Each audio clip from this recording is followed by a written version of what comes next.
can't kill Michael Moass! It's impossible! This is what happens when you work to change things. You're being a little bitch. What do you fucking want from me? Get off my dick! You know, if you don't understand the situation, it's better sometimes not to speak and just be proven a complete imbecile in the matter. Okay, so... Man, fuck you. I think you a bitch. You understand what I'm saying? Another blunt, man. This is good time. Is that what you're saying? Is that what you're saying? Or are you saying what are you saying? You full of shit, full of shit, full of First they think you're crazy, then they fight you. I don't know. I don't really think that's the case.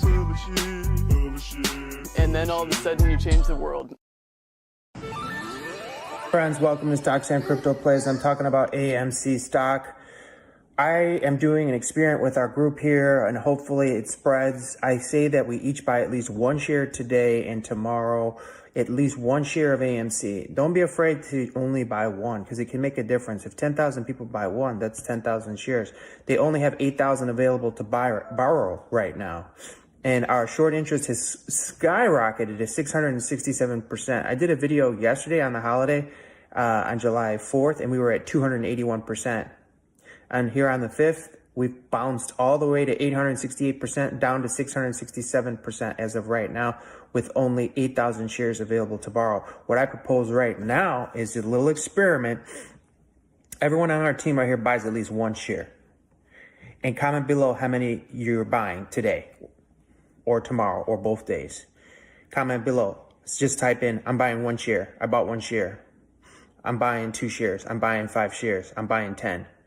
You know, and many of us, I know for sure, they're going to buy more than one. Many of us are going to buy like 5. Many will buy 10. Some will buy 100.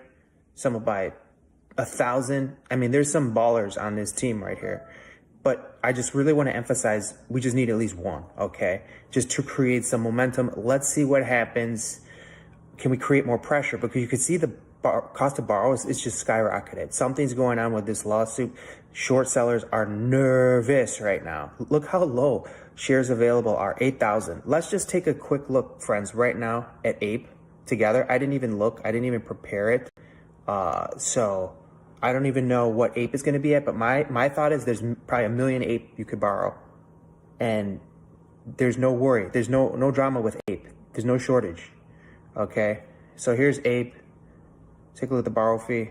There's 10 million APE shares available to borrow. 10 million. Now you tell me which one's more scarce. Which one do they want? Which one do they need? Do they need APE? There's 10 million APE available to borrow. Cost to borrow, 5%.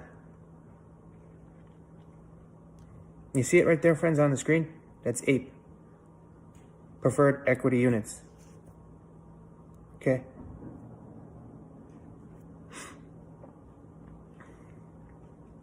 Let's go back to AMC. What did we have, friends, there for the borrow fee?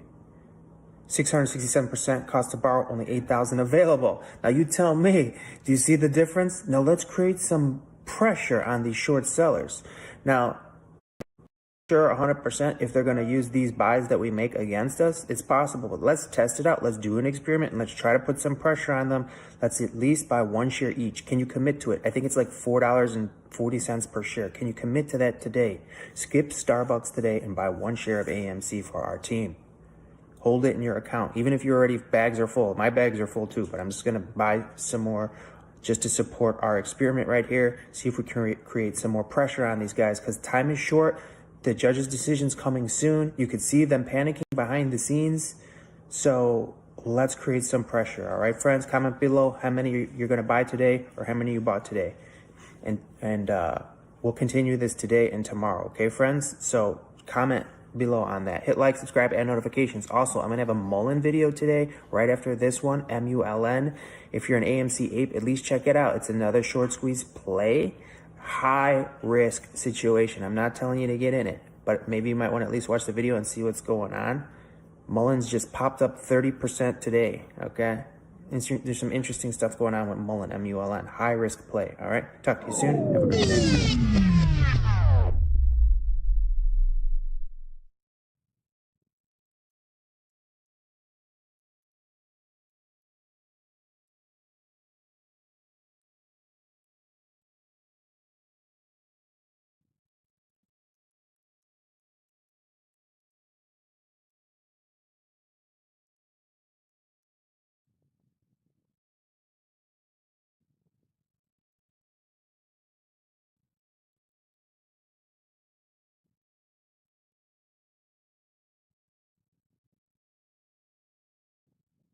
So my microphone is being screwy again. Let's watch the after pump video while I try to figure this shit out.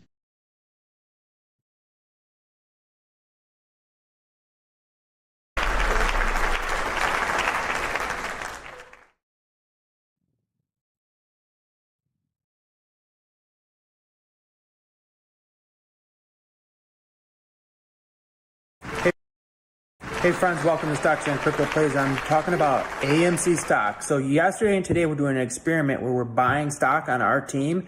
I got the totals so far. It's going to blow your mind. All right. Hit like, subscribe, and notification, share the video with a friend. Real quick, take a look at the AMC net inflows, net outflows. Okay. Don't let the price fool you. Here's what's going on. Massive net inflows, cash net inflows to AMC. You can see it right here, right? 18.97 million inflow, 14.47 million outflow. So in other words, $18.97 million of buys, $14.47 million of sells. A lot of buying going on with AMC, right? So just our team alone yesterday, now I haven't counted up today yet. I have to go in the comments and count it up. But just from yesterday until midnight, our team alone here on Stocks and Crypto Plays, you guys are amazing. I just want to say I'm so impressed with all of you for your participation in our experiment with this AMC stock purchase. Some of you commented you bought one share or two or 5 or 10. A lot of you bought like 25. A lot of you bought like 45, 50. Many of you bought 100. And a few of you ballers, high status VIPs, a few of you I noticed bought 1,000. One guy bought 2,000. One guy bought 1,500 shares yesterday.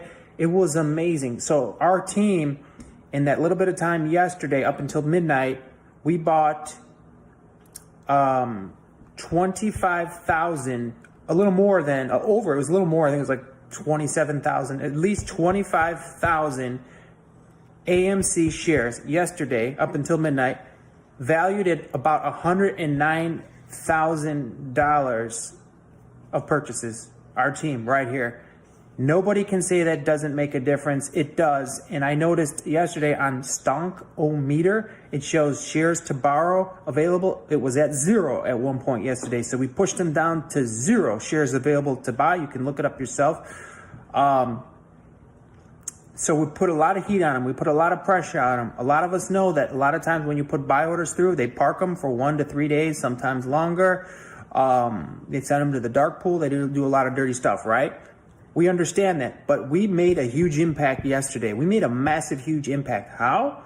We spent $25,000, or $100,000 on our team, $109,000 by midnight. And today we got a lot more buying on because we said we were going to do it yesterday and today, right? And a lot of people are commenting they bought today. So we're going to see how big of a number we got. But we bought $109,000 worth of AMC stock, at least 25,000 shares just yesterday by midnight, okay? You're telling me that's not going to make an impact? That is going to make an impact, even if you don't see an immediate price movement. Those shares need to be delivered. Maybe they're going to put them to the non-delivered, shares non-delivered, okay? But they will have to be delivered at some point. We're putting a lot of pressure on them. That's going to increase the cost to borrow. It's going to decrease the shares available to borrow. We put a lot of heat on them. All right, so let's see what happens to the price action over the next day or 2 or 3 of trading days. I know we got a weekend coming up here. But, you know, if you take a look at AMC right now, what is it? It's a 1%. Okay, so it's not a huge move yet, but it is up. But here's the real key, friends, right here, okay? The net inflows, net outflows. Let me click into that so you can see the real details right here. Take a look, friends. Take a look right here. What do you see? What do you see right here? 7/6/2023. Overall, 3.98 million to the upside, to the green of purchases. 3.98, close to $4 million more purchases were made than sales were made, sells, okay? You see we're in the green there? Look at yesterday, where we did a lot of buying yesterday. 3.38 million to the green, to the positive net inflows. The day before, 230K. Day before, 3.23 million. Day before, 15 million on June 29th. Positive net inflows. $15 million positive net inflows, and we had a 0.22% price increase. Day before, 9.9 million.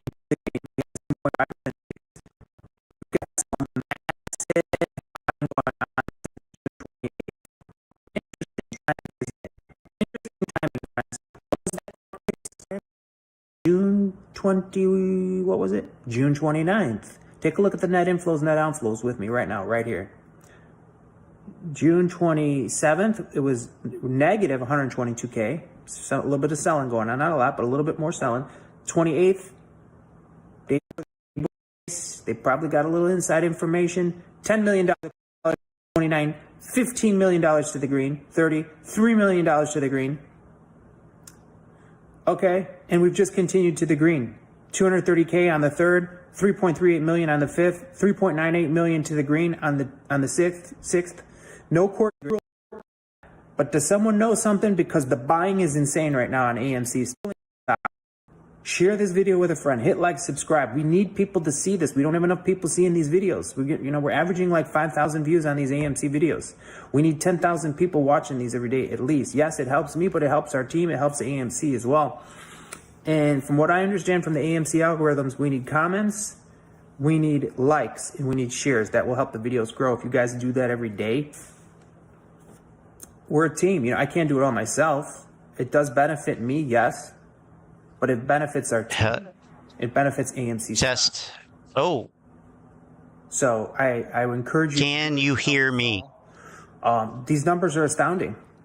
Congratulations to you all for buying. Congratulations. Today, comment below to me. Buying of AMC stock, because we got that experiment going on yesterday and today. Okay. And scientific experiment. To make.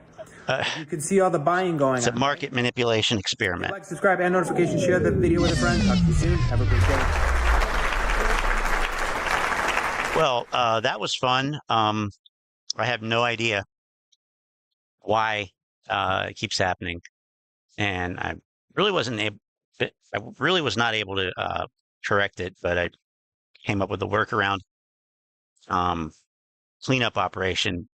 Speaking of cleanup operations. All right, I'm wrapping up my day. I'm freaking exhausted, having my coffee. And I just want to tell people, for people to understand, while I am 100% focusing on the massive gain potential from the XRP, XLM, XDC, HBAR, Cardano, Bitcoin, so on. Primarily in the X, but HBAR is going to run as well. You need to understand, the reason why I'm, like you can say, not so big AMC anymore is because it's a court case now. But I want to just tell you something. If you think like I'm not pro AMC, I want to share something with you. If the brokers don't have the shares, and people are buying shares and have been buying shares, so pretend you got one AMC share. Okay, let's say the price on the if the brokers don't have the shares, they sell that one AMC share 10 times over. What is the real price of that one AMC share? Because the broker was greedy and sold one sale, but technically created 9 ghost sales, or maybe not even sell the one. It's all 10 ghosts. Can you follow what he's saying here? That's $10. I get what he's saying, It was at but 30, 50, 40, that's not how it works. Do you understand what I'm saying? So the price of AMC stock has always had a... So he says that we got to get back here into the overhead supply zone. All of this price action, let me get some of this off here. All of this inflated price right in here was due to brokers selling shares multiple times, essentially, is what he's arguing. So this price action is not real. It's not the real price, but problem is, I don't know that it really says what he thinks it would say if that were the case. Because the price continued to go down. And so did the short interest, basically. And the dilution went up. I actually have a chart on that. Look at this one. Okay. The AMC price is purple. The short interest is orange. And the shares outstanding is blue. And this includes APE. So it's got it at 1.51 billion. But That's truly the shares outstanding. So this kind of says it all right here. This really is the chart that I don't think you need anything more than this. And excuse my voice. It's well, it's the microphone. It's not my voice. This is the chart right here. This is on Y charts, and I've just plotted the price and the short interest percentage of shares outstanding short, because the blue line here that goes up is the shares outstanding. So you could see here, if you wanted to think about this as an ape versus ape plus AMC, it's really essentially the same thing. You have price, which for most of this is just AMC. So ape didn't come in until here. This is a very interesting period right here. August 2022. A lot of things happened. We had this little pump and dump. You have this dilution kick in. And as a result of one or both of those things, the short interest plummets. The short interest plummets. So by the point now, when you consider the entire aggregate of shares outstanding in both equities, 8.06. Now let me add ape here and see if this includes that. So that would be 1.68. So okay, so about 9.5%. We could even round it up to 10% total. Ape shares short plus AMC shares short divided by AMC shares outstanding plus ape shares outstanding, because that's the total equity, and it'll be combined once they do the combination. So what does it mean, Kiwi? It means that 25,000 shares, is that what he said they bought back over here? 25,000 shares. You can see how minuscule 25,000 shares is in this type of environment. So I like thinking about frameworks and contexts and systems, so to speak. And so in the framework here of this stock at a highly diluted point, 25,000 shares is, drop in the bucket. Now, I don't think I'm bad-mouthing dilution. If you're trying to manipulate price, you don't pick a stock that has a float or a share outstanding value of over $1.5 billion. So, because it's going to take way too much in order to move the price. The problem also, of course, is, and we can look at the order book and, rationalize it, but 25,000 shares purchased by a bunch of individuals is way less effective than 25,000 shares purchased at once in a block, for a couple different reasons. Because of the way the order book works. And essentially you need to eat through the lines of the order book in order to push the price up. So what you need to do is you need to come in with a huge market order, 50,000, 250,000, 500,000, and it wouldn't be one print. It would be broken up into several orders. It was a professional, certainly, but theoretically speaking now, you need to buy all the shares out at the current best asking price. You need to buy all those shares out, And then you need to buy shares that are offered a little bit higher and a little bit higher and a little bit higher because there's so much demand. That's how supply and demand works. So when they sit there and say, yay, look at us, we bought 25,000 shares. No, you bought 5 shares plus 10 shares plus 1 share plus half a share plus 500 shares plus 1,200 shares plus 12 shares. Each of those individual purchases do not add up to a 25,000 share block because each of those share values was purchased at different price levels, different order book levels, if that makes sense. So it's just not going to work. I mean, if I can be blunt here, it's not going to work. There are way too many shares out there for 25,000 shares to be anything. So congratulations, you've wasted in total, in aggregate, over $100,000. I mean, that would be put to much better use, and it would benefit everybody in the ape community much more if they donated it to a food bank, if they donated it to Goodwill, if they gave it to a church, even maybe, rather than giving it to the market. And that's where it went, to the market. So,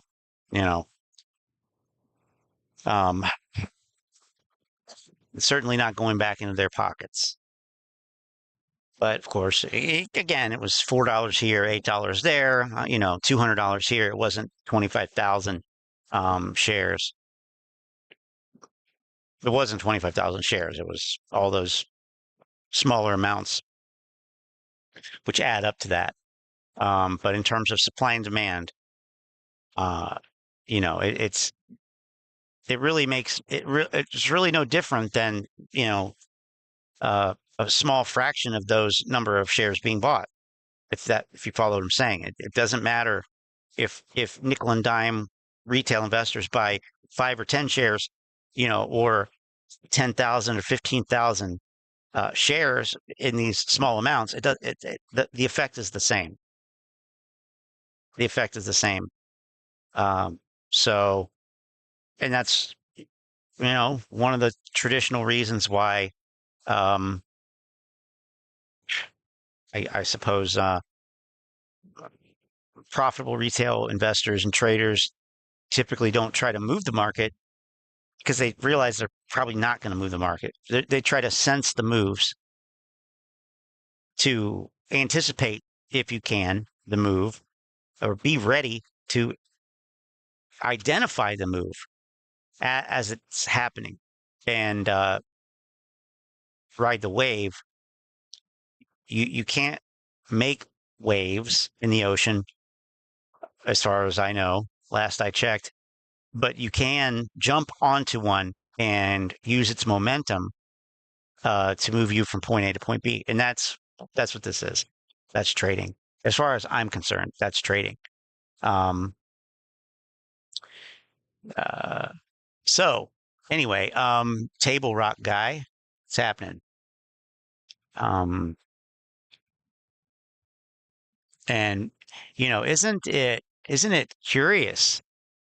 Well, let me hold off on that. Let me hold off on that. Let's see here. What else we got going on here? Oh, there's a lot going on here. Well, Al's got an AMC update. Let's see what Al has to say. Everybody's out from Boston. Let's kick it off. Okay, so let's talk. I haven't done one of these in a while, an AMC update. Let's talk about what's going on with the stock itself. So there is currently right now a high cost to borrow between 855% and 1,000 on some places, specifically interactive and so on and so forth. These exorbitant fucking fees are exasperating the risk, right? So when we calculate and tabulate risks and costs associated with these short positions, yes, these add into it. These absolutely add into it. The short interest itself for AMC is 22.65. which is basically indicating a significant percentage of the company's total shares are being shorted, right? You know, you when I looked at the options activity, you know, despite having that bearish options activity, another negative indicators like the FUD that we saw this week with Indiana Jones and that other shithead from Reuters wrote that AMC stock, believe it or not, is performing kind of well. It went up 1%, believe it or not.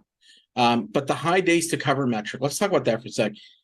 AMC's days to cover is at like 9.05, indicating that short sellers may find it difficult to cover these positions due to the low trading volume. Nobody's buying. It's true, right? I would say that there is something that's happening. They know what's happening.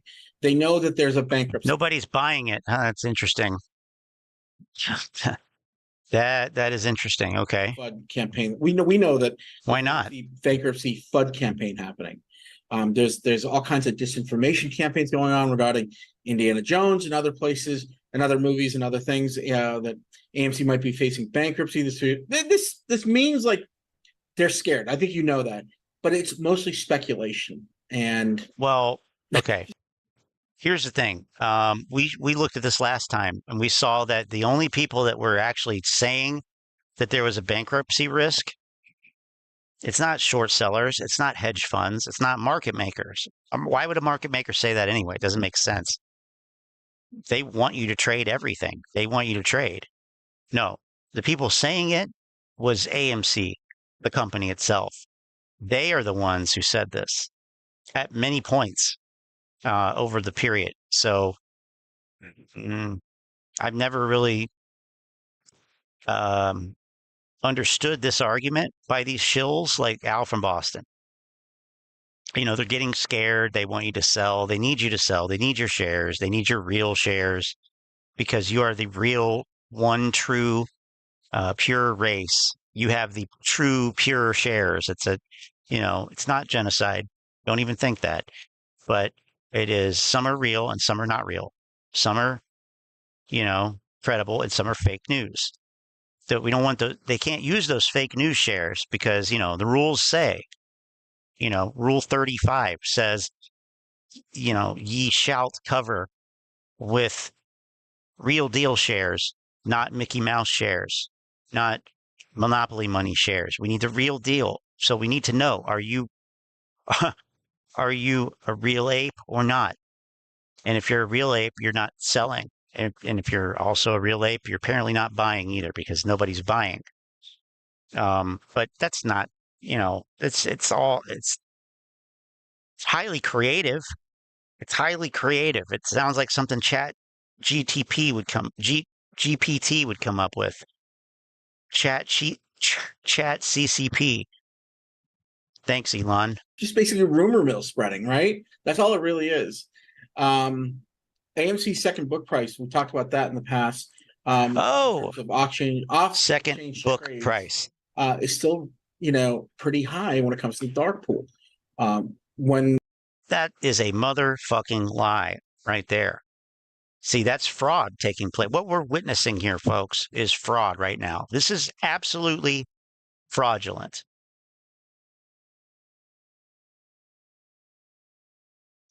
Let me be clear.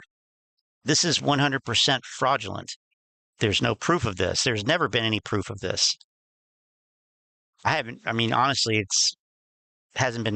heard it in a while.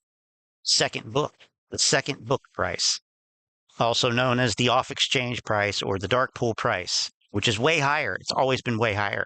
Ever since 2021, the off-exchange price, the dark pool price, the second book price, if you're Lou, has been way higher. It's only ever been higher, way higher, even. That's the way it works, I guess. The off-book price is obviously way higher. So, but, that's the exclusive, club price. Those are the real, ultra real shares, which, apes will eventually get to with enough Kool-Aid or Tang, enough haiku poems, then, you'll get there. Fake Reuters Europe account got suspended. That's good. Could you imagine 3 months ago they might not have gotten suspended? Maybe nothing would have happened. Maybe Elon Musk would have used it as an example of why we need unrestricted free speech.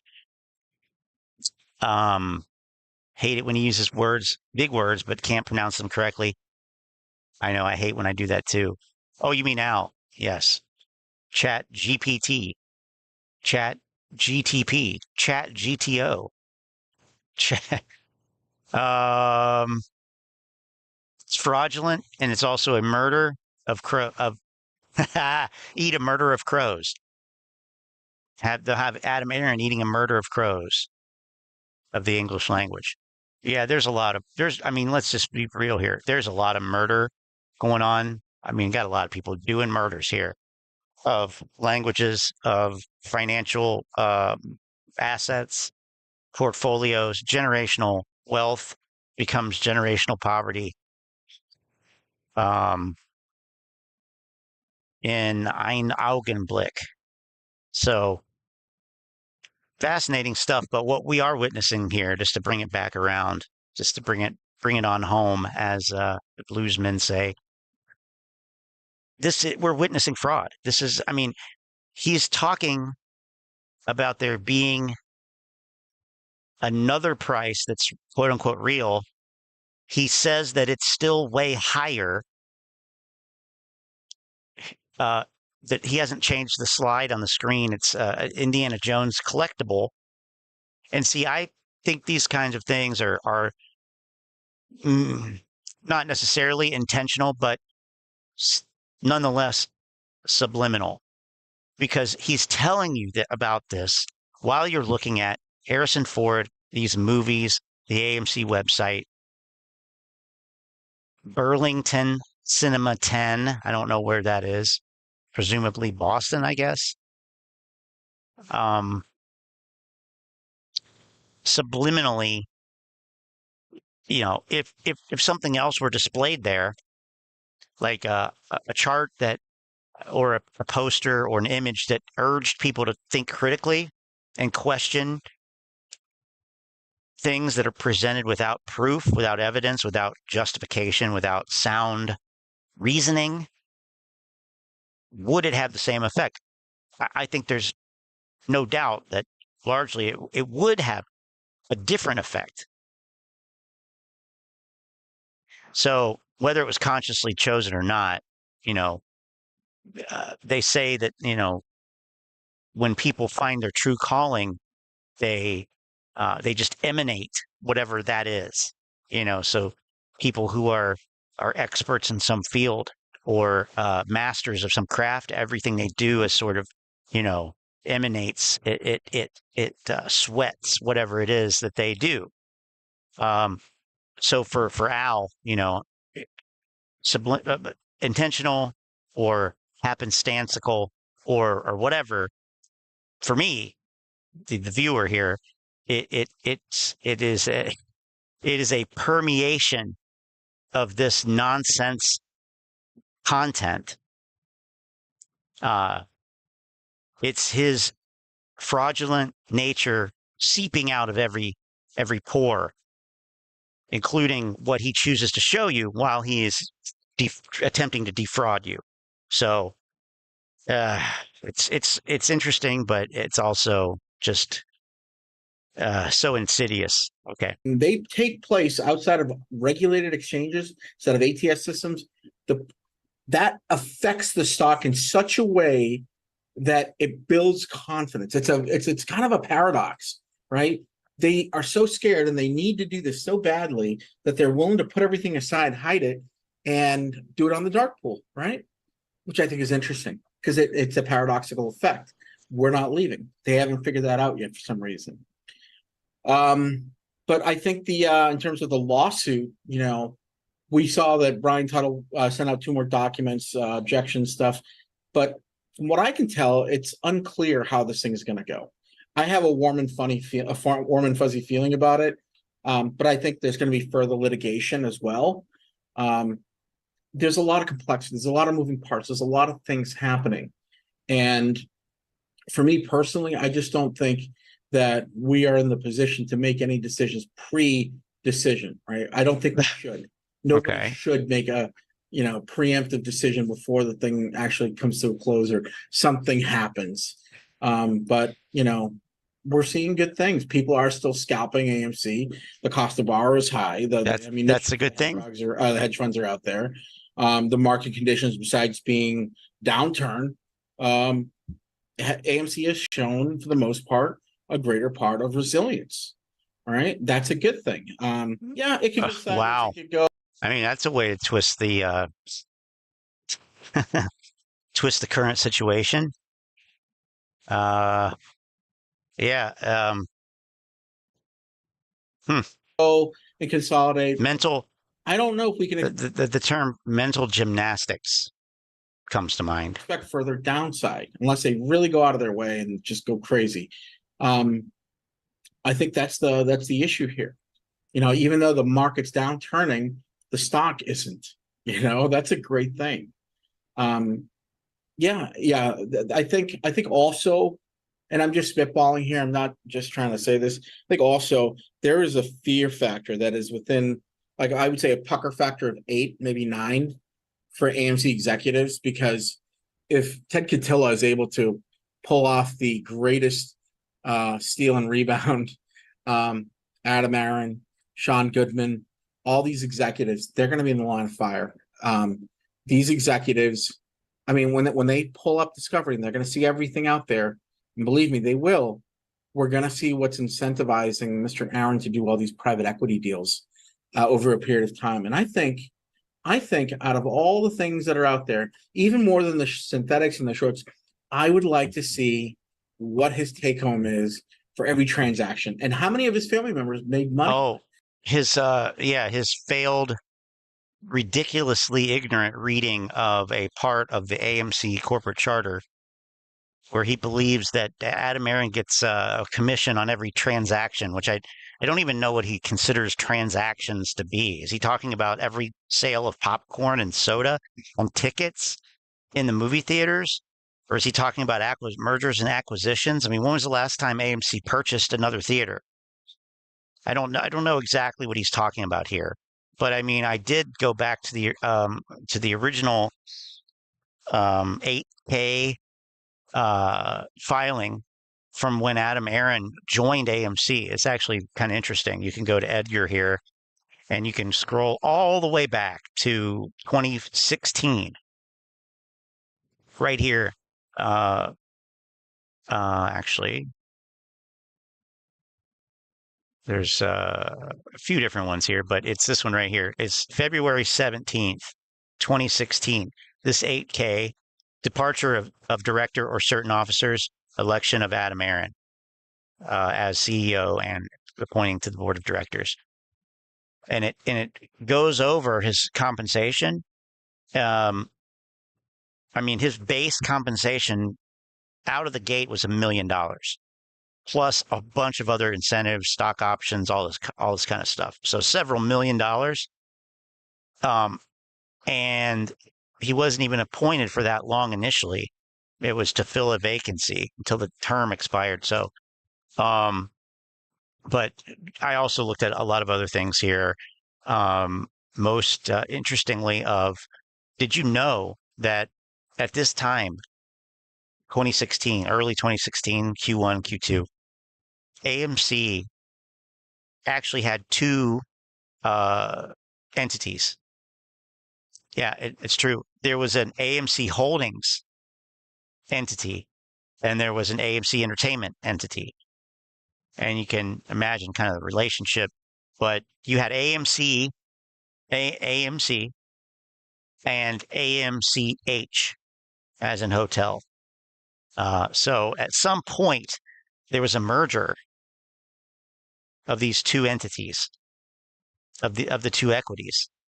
Fascinating. I haven't gotten through all of it yet, so that's as far as I'm going to go. But you can look into it if you're interested. But kind of makes me think of another quote unquote merger combination, equity combination deal. Adam Aaron he's a very strong creature of habit. He has a lot of the same tricks up his sleeve. So it might be another indication of that.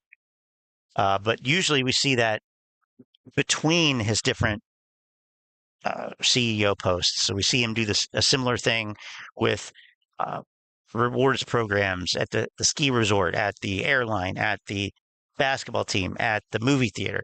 So interpositional. But if what I'm thinking is true here, then this would be the first, as I've noticed, intra-positional repeating of a similar tactic to get things moved forward. So anyway, let's see. Can Al talk more shit? I don't think he can. I don't think that's what he's saying. Is that what he's saying? I don't know. Mullen, boy, is there a bigger joke right now in the stock market? Maybe Apple. Those are two polar extremes. Bad back.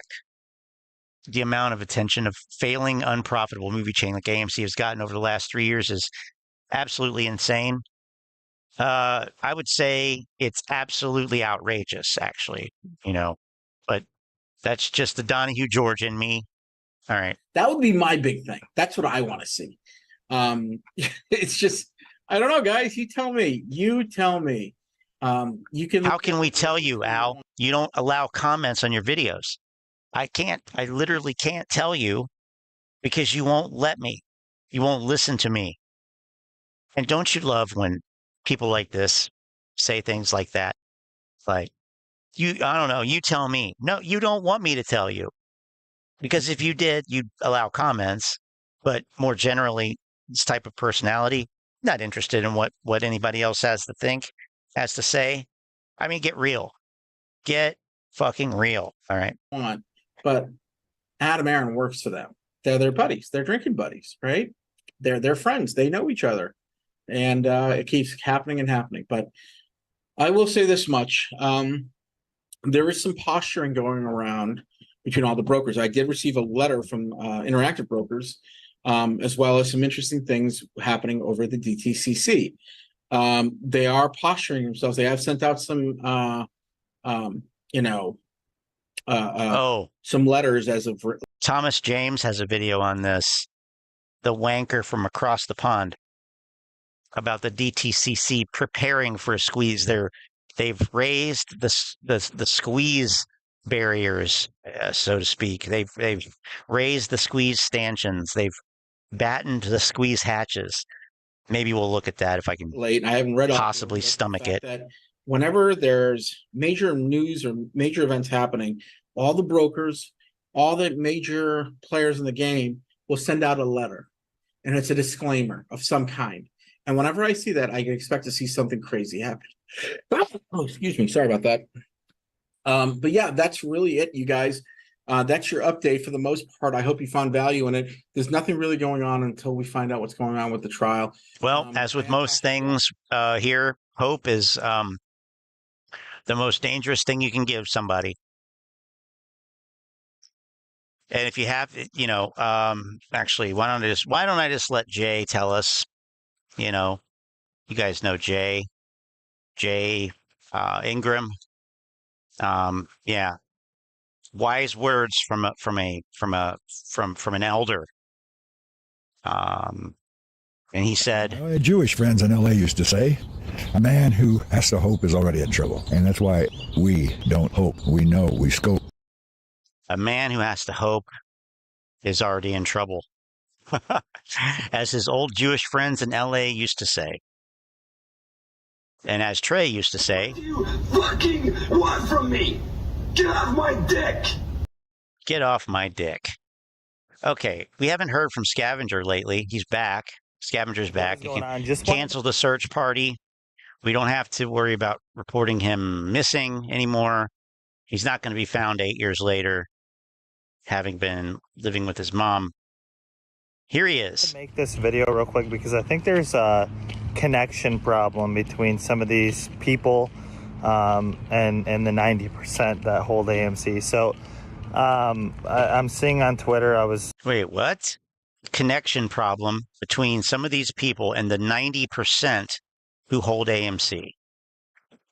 Who is this 90% that hold AMC? I thought it was that 90% of shares were held by supposedly by retail investors. So he flipped it. He said 90% of people are owned by AMC. That's probably accurate. 90% of apes are owned by AMC. They actually have signed over their power of attorney to Adam Aaron personally. It's a little known clause in the bylaws that say if you have more than, XYZ number of shares, you become Adam Aaron's property personally. I guess that's what he's referring to. I don't know. I'm going to have to go back to the SEC and look that up real quick. But anyway. I was scrolling. 90% of people. Some of the known accounts for putting out documents that they actually don't read. The new thing is that Adam Aaron doesn't want a share count because, he purposely hired lawyers that are going to fight from doing a share count, blah, blah, blah. And they're not even AMC's lawyers in the documents, which is hilarious. But I don't know where I'm not laughing is here. I honestly am just shocked that we're still on the AMC share count. And the reason I say that is because well, me too. AMC has spent money multiple times doing share counts, and something always happens. Yeah, this is curious. What is he saying here? I mean, like, is that what you're saying? Is that what you're saying? Or are you saying? What are you saying? Huh?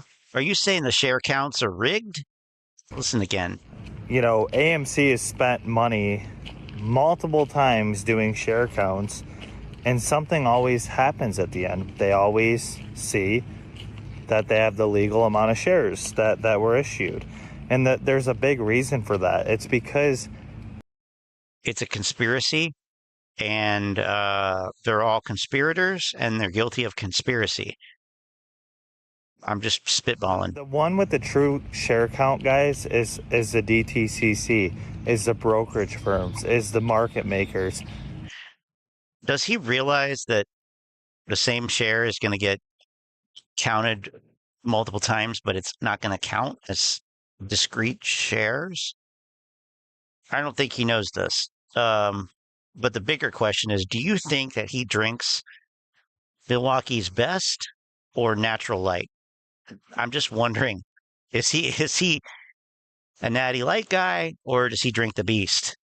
Maybe that should be a poll. I don't know. AMC. Should I do a poll about whether I should do a poll? That could go on forever.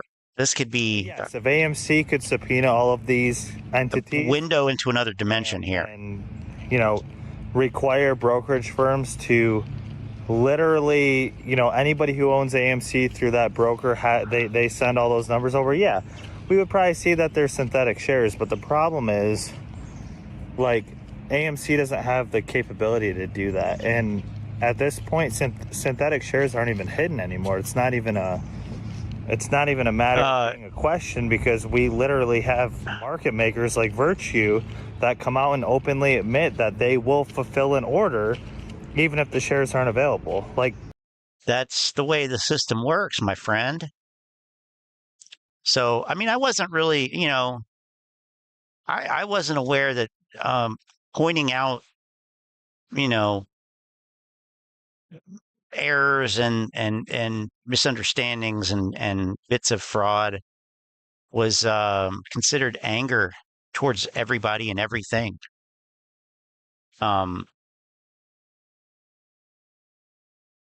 So, I mean, me being rich or not, I don't know how that's really relevant. Plus, I'm not sure that I really agree with this. Anger towards everybody and everything usually derives from poverty. That's, I mean, it's not going to make me mad or anything. I'm not going to be angry about it, but it just seems like a broad generalization that I don't think you're prepared to support. Maybe I'm wrong. Maybe I'm wrong. Let's see. Comes from the Shia Shears entitlement. These and the false and misleading info. I mean, that's really what it is. You know, that's really what it is. So 2 hours of some guy named Scott bitching at every content creator on YouTube every day. Why? I mean, one has to ask why you would watch some idiot named Scott bitching at every content creator on YouTube every day. I mean, maybe it's truly a test of your character. You know, the only reason I'm doing the stream every day, by the way, every day, is to test evergreens. Will he watch? Or will he not watch? Will he resist the urge to listen to this idiot bloviate on and on and on? Or will he, resist that worldly temptation and persevere against that earthly desire? Don't watch. Don't listen. I don't care. I don't want you to. I mean, if I can be quite honest, nothing matters less to me than who or how many people are listening to me sit here and bitch about everything. But I mean, what is more interesting to me than somebody who doesn't get it, which, there's plenty of people like that, is how few people are willing to speak up about this shit. How few people, seemingly like Evergreens himself here. I mean, he realizes that a lot of this is nonsense, don't you? You must, otherwise, why would you, even be here this much?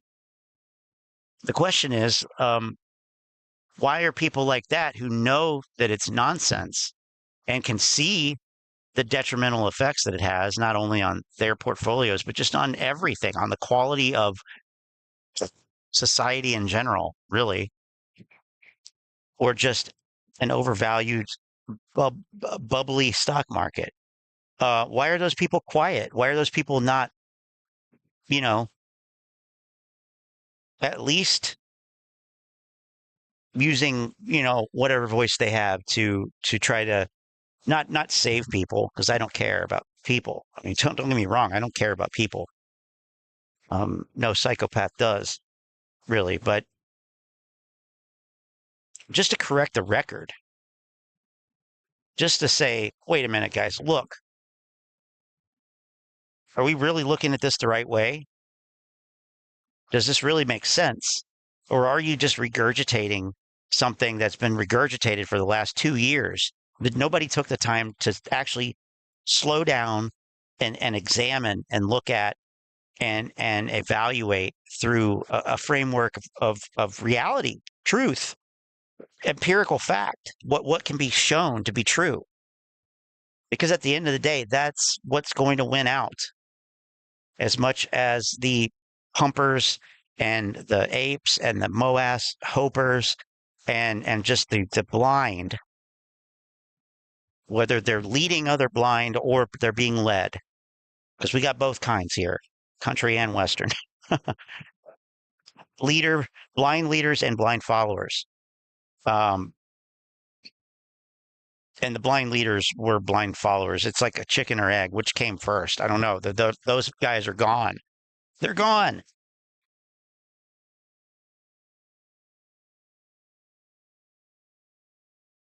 So, I don't know. It's not my fault that these guys are all stupid. That's another way of putting it. It's not my fault. It's not anybody else, except them.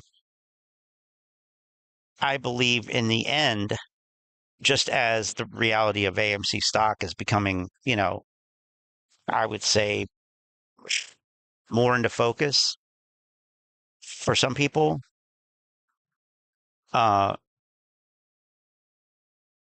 these guys, how much longer can they do this? I don't know. I've been asking that for 2 years. But yeah, I mean, I'm glad. I'm always happy to have such warm and fuzzies. Let's see, get in GameStop because I am never wrong about anything. Ryan Cohen's nutsack sweat would quench my unquenchable thirst because GameStop to the moon. Is it the rocket fuel that powers the ship to the moon, or is that Hycroft Mining? Because I heard from CSI that Wyckoff Mining was the rocket fuel that's going to send AMC and Ape to the moon. That's what I heard. That is what I heard. Bitching saves portfolios and accounts. We are doing God's work. And the thing is, just from a standpoint of human social interaction psychology, is it good for there to be a group of people where everybody agrees with everything that is said in that group, where everybody jumps on the same bandwagons and supports each other unconditionally? Is that healthy? Is that good in any human organization, society, or shareholder base in this scenario? And I would say absolutely not. It is incredibly dangerous for that to be the case. And that's what you have here. You have a bunch of people who are, I could think of a few different ways to express this idea. I'll go with the less gross, less crass version. A bunch of people who are basically scratching each other's backs, or encouraging each other. And it's like a snowball effect of delusion.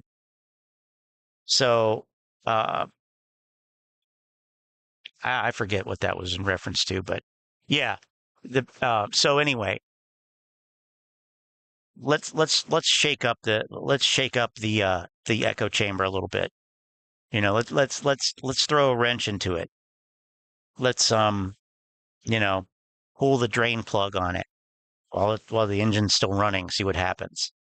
I want to see this thing seize up. I want to see some rods get thrown.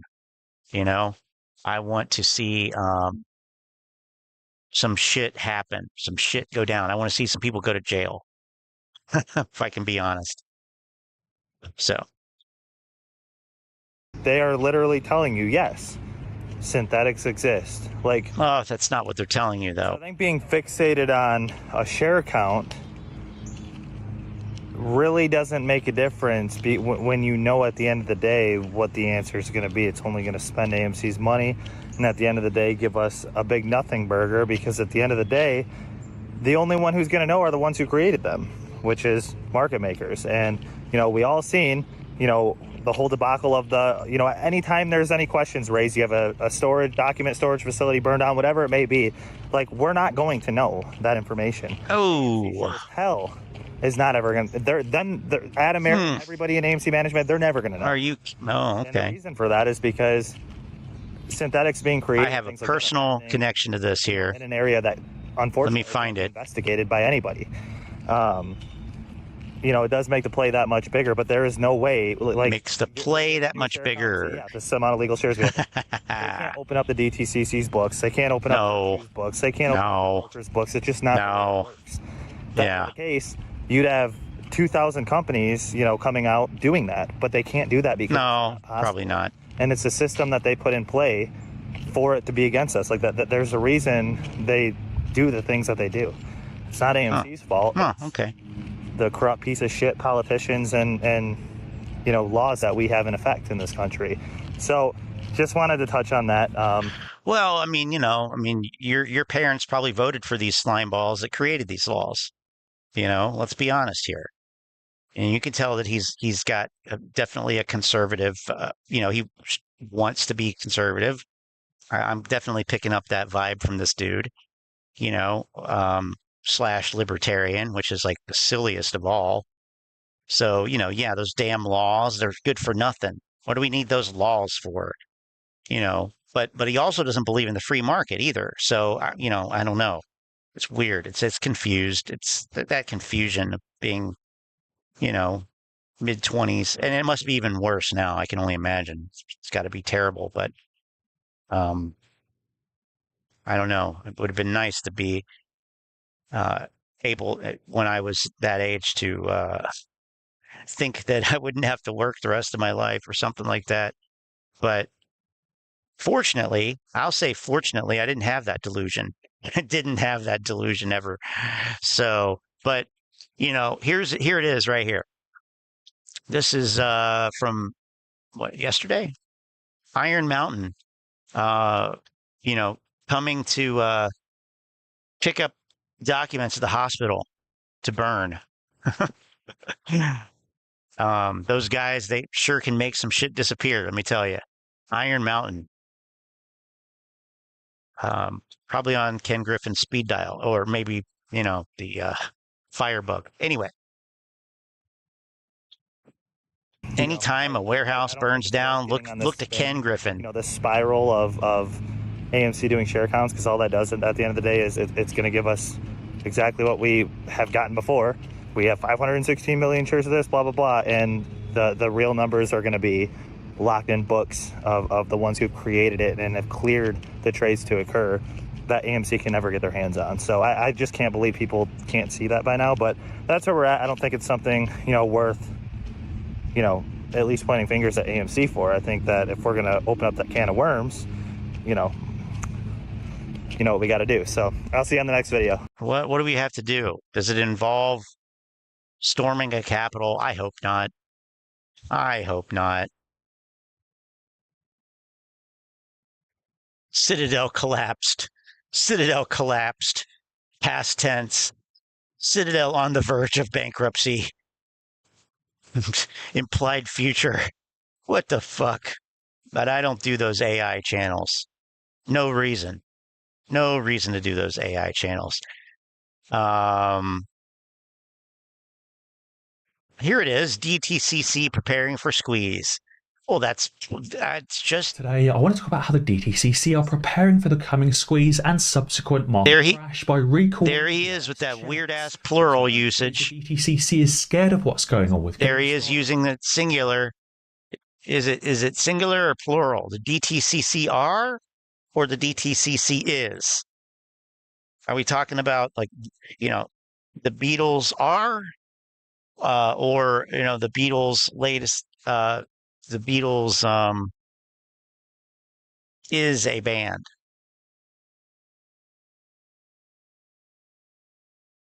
Well, I don't know. He just used both in a very similar context. So shares. This not only shows the DTCC is scared of what's going on with GameStop, but that it's actually having a significant impact. GameStop. I'll explain how this ties into the AMC bankruptcy FUD and also give a lawsuit update. So stay tuned and let's make some money. And now I'll dive straight. What a weird intro. So I want to start by talking about this tweet from Travis. I'm not angry, just weirded out. To the AMC second book price.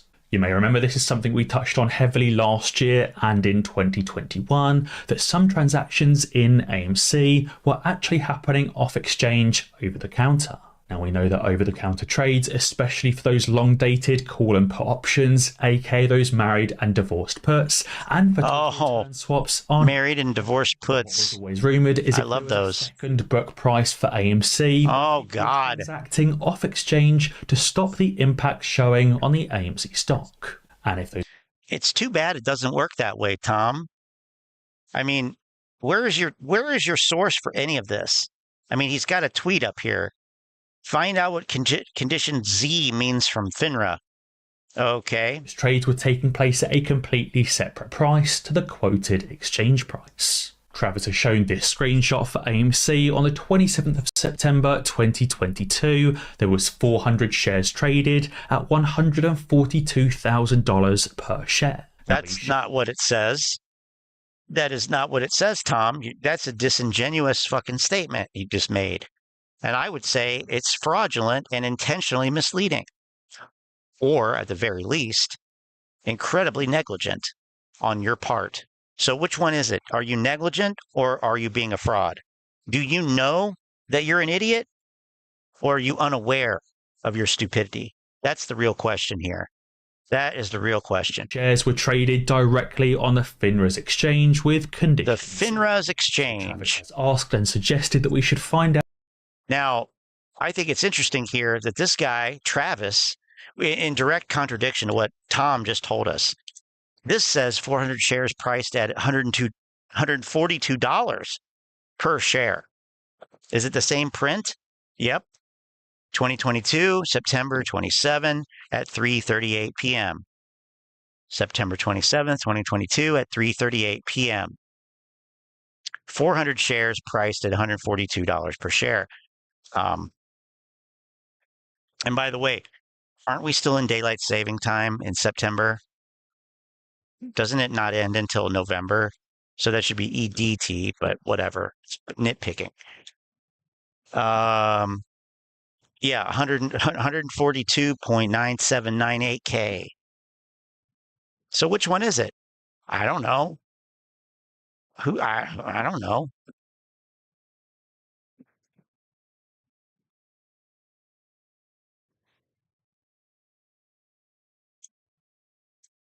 I don't know.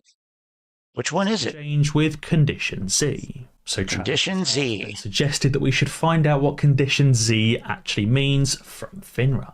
I guess that way we could see if this was an actual transaction that went through or if it was cancelled, and if this is a completely separate second book price. But let's also talk about how Mainstar Trust are sending letters to their DRS GameStop holders telling them the DTCC is recalling those shares.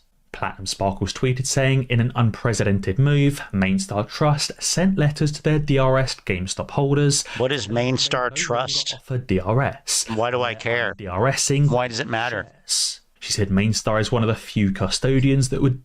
If you said Allegheny County pension fund employees have sued AMC over the reverse stock split, knowing what you know now, would you care? Would it even matter, knowing what you know now that they own less than 1,000 shares? I say it was never anything that even ever mattered. How much time was spent on it? How much money was wasted on it by the lawyers and AMC and all that? Yes, but do I care about that? No, I don't give a fuck. Waste all your money. How much money was wasted? How much time and money and opportunity cost was burnt by these clowns debating the stupid lawsuit as if it ever mattered, as if it ever would be anything other than essentially a quick settlement and a belabored comment period where they got their hopes up again. And since hope is the most dangerous thing that you can give someone, I'm actually concerned about some of these people once the reality of this lawsuit is fully known in terms of what's the outcome is going to be. And what a sloppy lawsuit it was anyway. I actually went and read the document, the initial filing document, the charging document, whatever, complaint the other night. And boy, it's actually pretty terrible. I mean, it's one of the it's really bad, laughable almost even. But that's also been, informed by what's happened over the last month. But so, do I know who Allegheny County employees are? Do I care who they are? Not really, because what they're doing is irrelevant. Now, Do I care? Do I need to know who's Main Star Trust? And why do I care what somebody is doing? People, there are all kinds of people doing all kinds of things. I mean, you know, can you believe what Lone Star Trust is doing? Can you believe what Lone Star Coops is selling down in Texas? Well, it passes for a chicken coop these days. I swear. You don't need to know who Lone Star Coops is. Nobody does. And nobody does. So it works out. Main Star Trust. DRS are okay. Shares. Now it says during a recent review of the direct registration system DRS process. This is called FUD. Determined we will no longer be. This is called FUD. In a DRS position. Plain and simple. Limitations from the transfer agent regarding communication reporting and reconciliation of the account. Basically saying that DTCC are going to stop or halt communication. Sounds fake to me. That sounds like a bunch of bullshit. If I can be honest. Shares. As of June 20th, 2023, Mainstar will no longer process requests of an investment. Any investments currently held in a DRS position will be moved or recalled to there's the ape attitude I love. Insulting the number of viewers. Yes, it's a friends and family channel. And are you friends and family? It doesn't sound like you're very friendly. But I mean that's okay. We're all friends, but I'm not quite sure what you're doing here. And by the way, let me ask this question because I mean we could sit here and say all kinds of shit about what the apes do, and we oftentimes do, you know, like I don't know, commenting that they're going to buy more shares. Or commenting about crime or synthetic shares or naked shorts or all this stuff, right? But at some point, we just accepted that you all are you know, basically retarded and that you're going to say that stuff. And there's not much we can do about it, so we just ignore it, you know? We don't engage with it.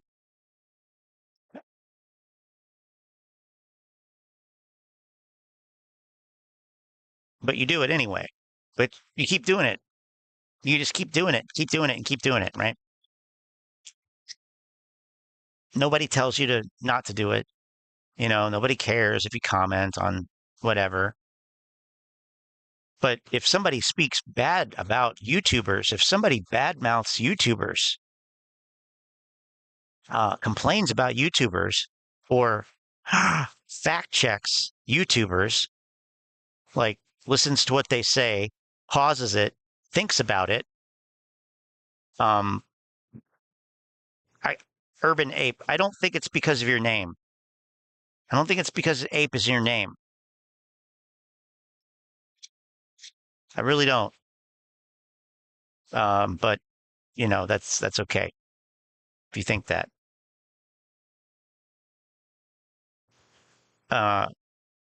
You know, listen to what they say, pause the video, look it up, think about it, you know, bring up some, you know, talking points or try to, you know, kick some ideas around.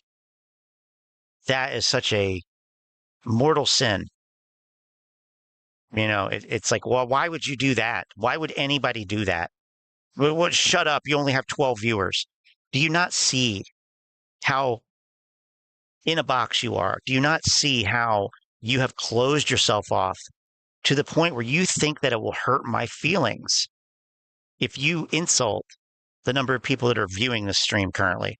Like, that was, you know, very telling. I've been getting that for 2 years. Doesn't matter to me. I've streamed with 3 viewers before. Doesn't matter. In fact, the fewer viewers there are, on one hand, you know, it's better. I'll let you figure that one out.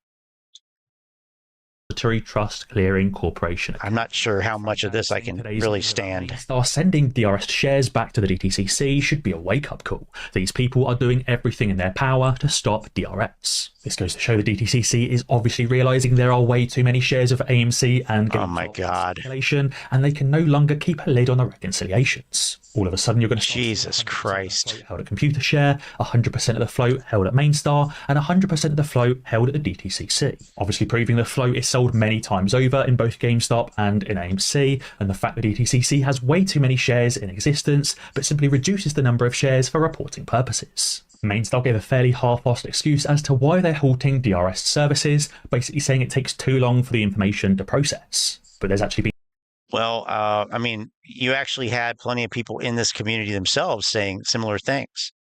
So, I mean, you really can't shoo this one away. There's truth to this. Strict requirements since the 70s that includes turnaround times and processing times that are limited to just 24 hours. According to Computer Share's FAQs, they complete the transfer the day after the request, which is obviously no time at all. This clearly shows the DTCC is very worried about no time at all. Okay. GameStop shareholders. Listen to his propagandistic language there. So he wants you to think that DRS is good. So he's playing down the 24-hour thing. You know, but in the case of a short squeeze, if there actually were another short squeeze, you're going to put your order to sell in today and it's going to be executed tomorrow. Well, sorry, you missed the squeeze. That's what the anti-computer share people used to say when it was like an actual debate, I guess, or something, which is hilarious because computer share is not really something that people go into. It's more something that people want to get out of. So this is actually more in line with the typical relationship with computer share. I have to say, like, do the research. Before GameStop people started talking about it, nobody wanted to go into computer share. Everybody was trying to figure out how to get shares out of computer share that their employer gave to them in computer share.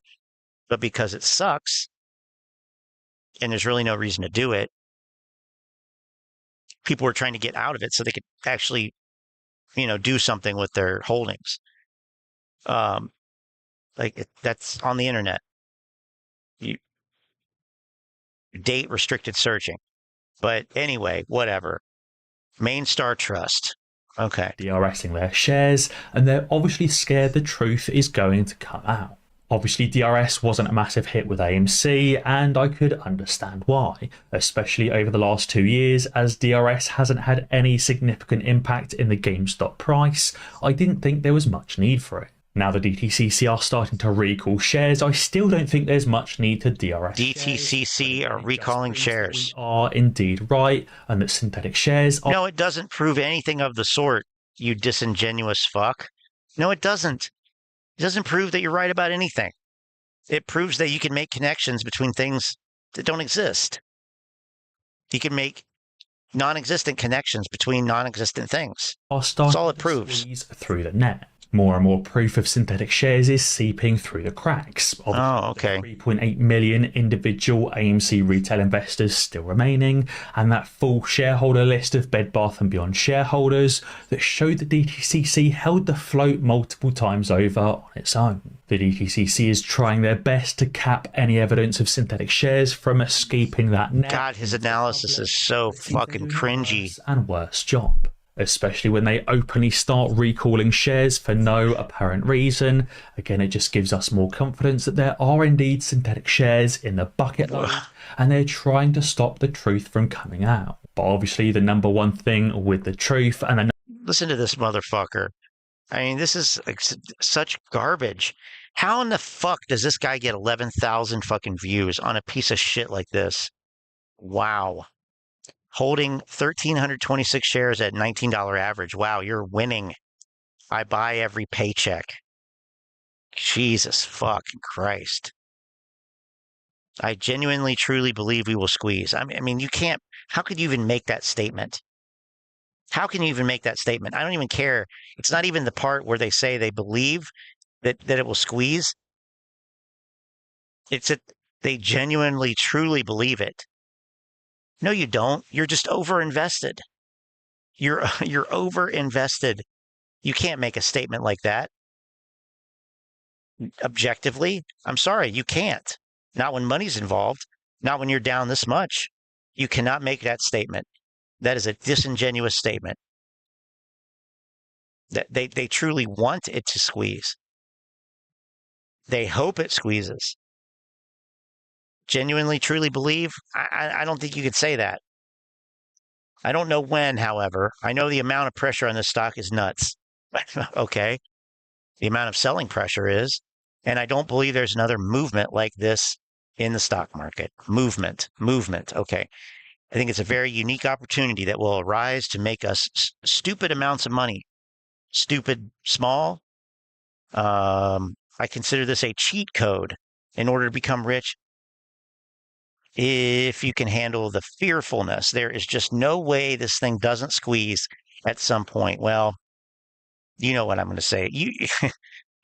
Friends and family here will know what I'm going to say.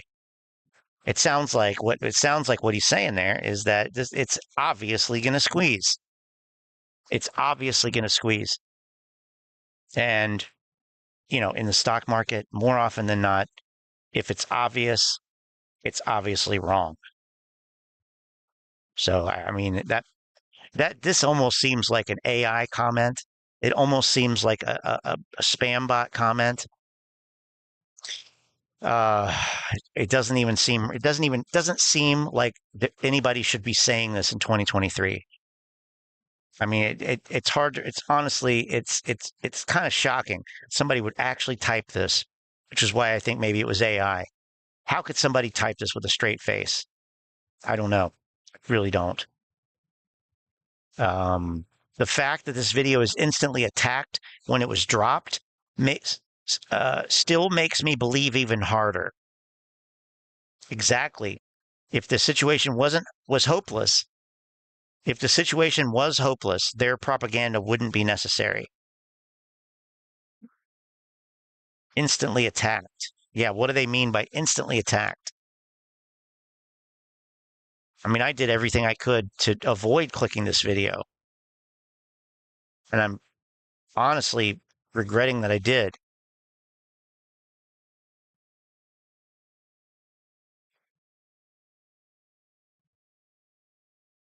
I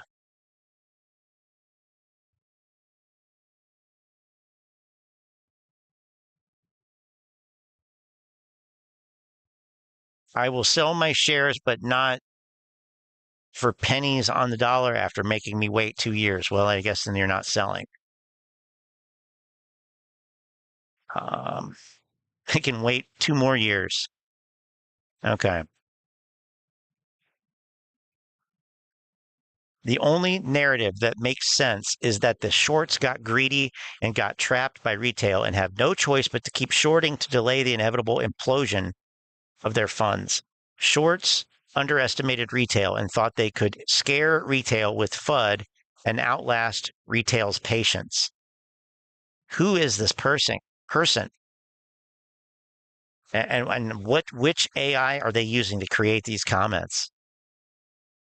Here we go. Last comment.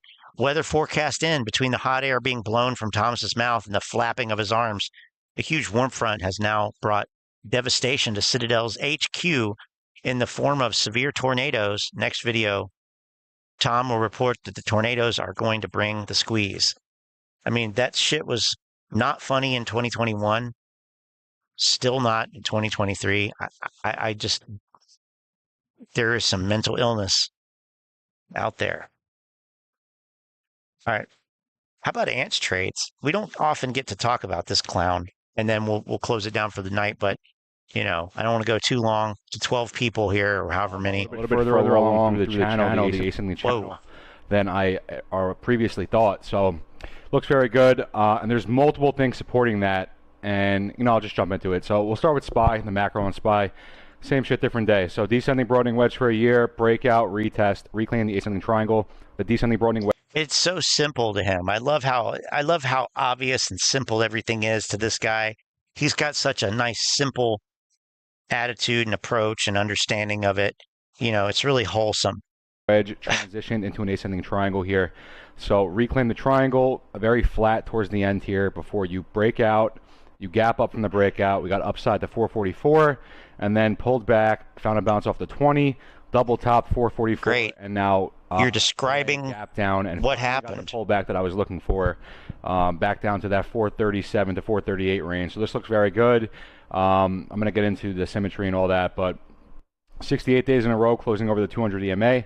So SPY has not seen the 200 in over 2 months now.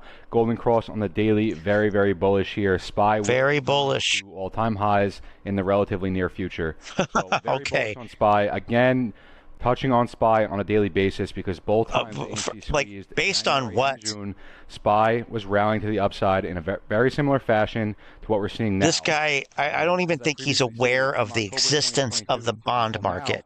SPY has done. He doesn't even know the bond market exists. He has no clue. Macro patterns, the descending broadening wedge, and the ascending triangle to the upside.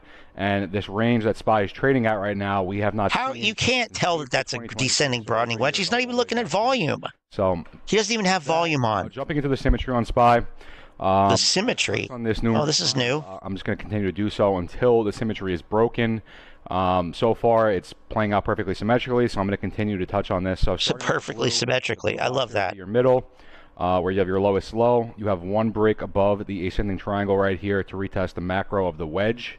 And then coming into the red. The macro of the wedge.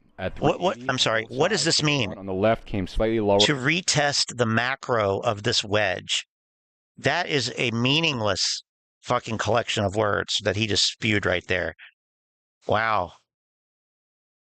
I mean, word salad, diarrhea. Holy shit. I gotta hear that again. Blue box here would be your middle, where you have your lowest low. You have one break above the ascending triangle right here to retest the macro of the wedge. And then coming into the red, okay, break below this horizontal line at 380 on both sides. The one on the left came slightly lower, again, to retest the wedge. And then from there, you find a bounce to 418 on the dot, where you reject. And same over here, 418 on the dot, where you reject. Then you come down into the green to 380 on the dot, where you find a bounce. I mean, he thinks that he's like so brilliant with this too. 430, 3 touches on it, same exact thing over here. Like you're trading within a range, bro. Like through that. Congratulations, you cracked the fucking code. The 438, reject and break through. Wow. And we were looking for how much? Where do I sign? How much do I owe this guy for this understanding? Holy shit! I mentioned. I feel like we were looking to on top of the world. And then a pullback, a retracement to 438 to establish support here before moving higher. We didn't come all the way up to 450. We came up to 444. So I said you could expect to pull back a little bit further than 438, roughly to this horizontal line at 429, 430. And that's pretty much what happened. We pulled back to 431, found a bounce there, I mean, and then we got to the top. So amazingly circles now as far as brilliant goes. We got a analysis slightly higher on the right side. So we came up to 444. We came down, found support, and then we double topped slightly higher, and that's exactly what happened over here as well.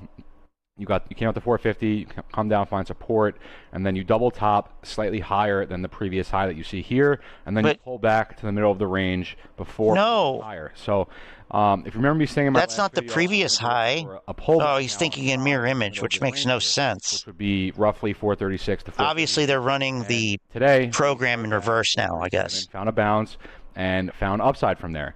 So this looks very good. Still, the symmetry is on track. I'm going to continue to touch on the symmetry until it is broken. So far, it's playing out perfectly symmetrically. Touch points and all, perfectly symmetrically. Got the pullback I was looking for. Now, it is possible from this pullback that we see here, and this is what happened back. Listen to him go. The same exact way, but it's going to look similar. So when you pulled back to the middle of the range here, you form a W before you move higher. I'm not. You form a W. I am just pointing that out, though, that from the first bounce here off the middle of the range, strictly based off what happened previously, what should happen here is what should happen. Come back down. Listen to this guy. 437, 438 range. He does. He's got the pattern figured out. But I'm leaning more towards we're going to get that pullback. And what that would look like, and again, this is the uptrend from the breakout of the ascending triangle here, where you fake out, come down to support here. You break out, you retest, and then you claim this bull trend, and you ride this bull trend acting as support all the way up to the highs of 444. Break below the bull trend, you actually gap below it, and we trade in this descending channel here for about a week before breaking that to the upside, and then we got the double top slightly higher than we were looking for. Now, from that double top, I said you can expect a pullback now, roughly to the 438 range, which is what we got today. Like, this is like 7 and found a nice bounce. Introductory technical analysis article on Investopedia. It doesn't really matter, but that's what I'm getting out of this here. The W move here, which I'm leaning more towards we're going to. You would probably see some more upside tomorrow, maybe to like the 442 range, the bottom of this range here. Reject that, come down, double bottom, and then move higher. It is also possible that we just straight line from here, but I'm really leaning more towards we're going to get the W move. So coming back up to this 442 range, or, you know, who knows, maybe we just reject right here, double bottom. Not financial advice, but the next, if we do come back down to 436, 437, I'm going to be loading calls on SPY pretty heavy. Okay. I'll give myself like a week or two. Good. Pretty much at the money. That's exactly what they want you to do, bro. If we do come back down and double bottom, that's. Let me just say, there's no way I'm listening to this whole fucking video, but that is exactly what they want you to do. Congratulations, you are falling into the trap. You're doing exactly what is expected. If it pulls back down to here, yes, load up on calls. Load up on calls, because that is a bullish move. Down is up in this market. Up is down. You know, more jobs is good, except for when it's bad. Holy motherfuck. Wow. That is fantastic. Bad back. You want to know how to get rid of some of this liquidity? This is it right here. This guy, hopefully his influence grows. Hopefully his influence actually grows, so that they can get some of this funny money out of the system. Because this is the way to do it right here. You convince these guys, you know, yeah, it's just going to pull back here. Load up on calls. You can't go wrong. Goes 0 DTE too. Fuck it. You know, go all in, 0 DTE, 100%. 100% allocation. That's going to do more of a job than Jerome Powell's rate hikes at this point. And, you know, from that double bottom that we get, just coming back to the symmetry here, once we get that double bottom here, you're going to go up. You know, establishing support on the middle of the range. Previously saw here, which is where we are now. From there, we should break higher, and that. How?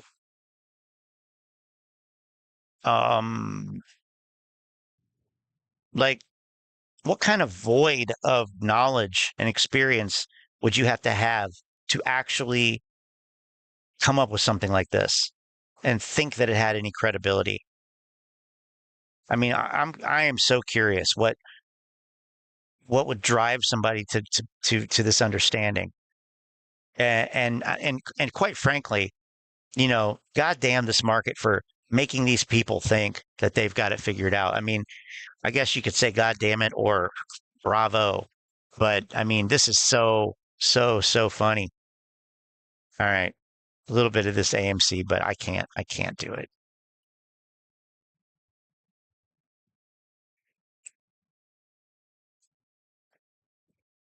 And all the way down until you find your squeeze in January 2021, which would be comparable to this descending trend line that we have here from the breakdown in the flag in November from the June highs. So you have this descending trend line here.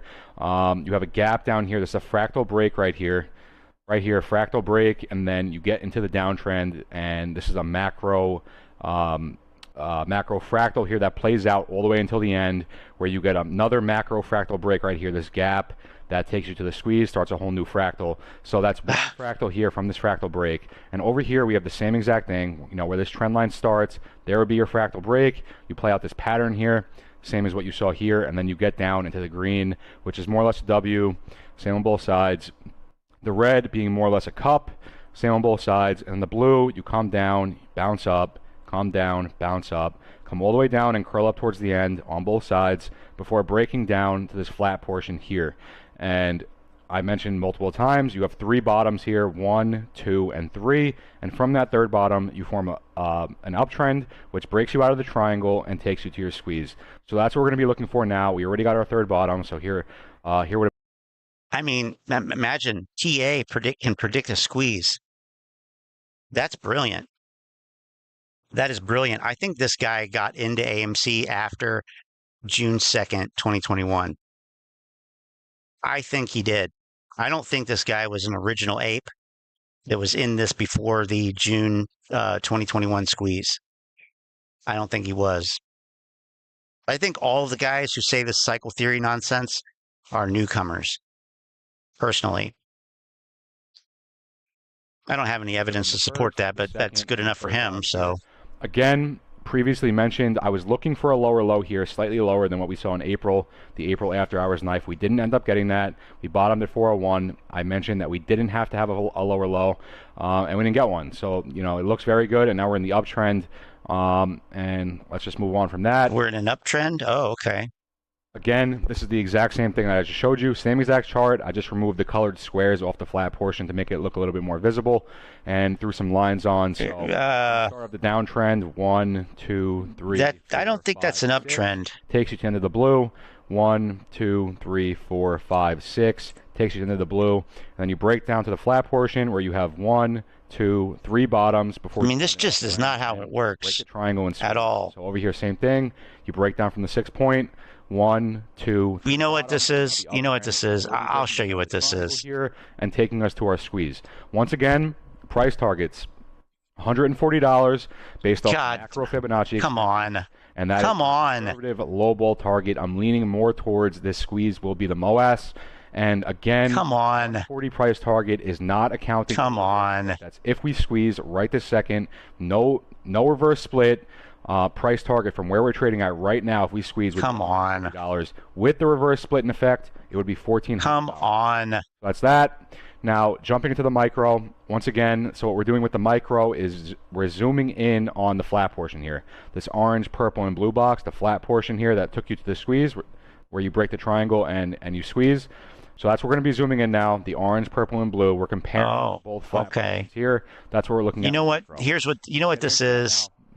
The orange box. Here's what this is. W. You have chop at the bottom of the range, which takes you back to the top. Same over. This is what you're dealing with here. Chop at the bottom of the range, which takes you back. 1 second. Again, the chop here is a lot tighter. The support resistance of the current cycle is a lot tighter than what we saw previously in the 2021 cycle.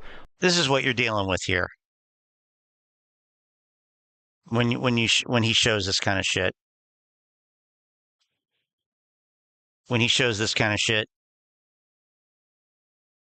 This is what you're dealing with. Yeah? It's an ink blot. It's a Rorschach. What do you see?